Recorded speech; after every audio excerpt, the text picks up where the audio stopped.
Privet, c'est Johanna. Je suis actuellement en Angleterre pour l'Euro 2022. Alors j'ai pu assister au match d'ouverture à Old Trafford, le stadium de Manchester United. Donc c'était évidemment les Anglaises face aux Autrichiennes.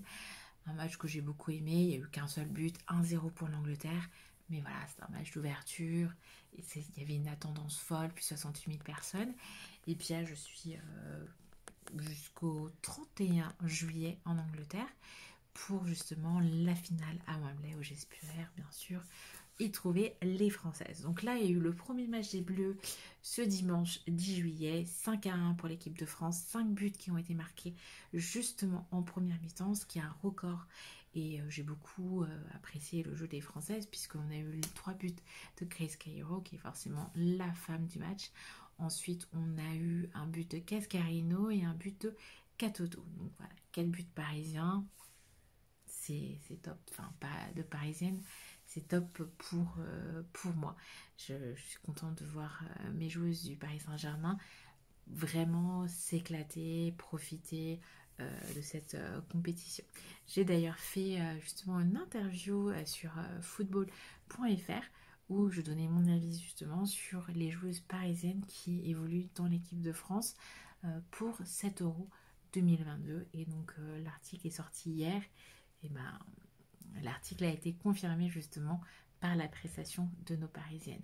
J'ai également fait une interview sur Eurosport où je parlais justement des joueuses et de l'équipe de France si elles pouvaient réussir à aller loin dans la compétition. Et je parlais un petit peu de la structure des équipes, que les équipes étaient un petit peu plus diverses, justement, qu'il n'y ait plus autant de joueuses lyonnaises.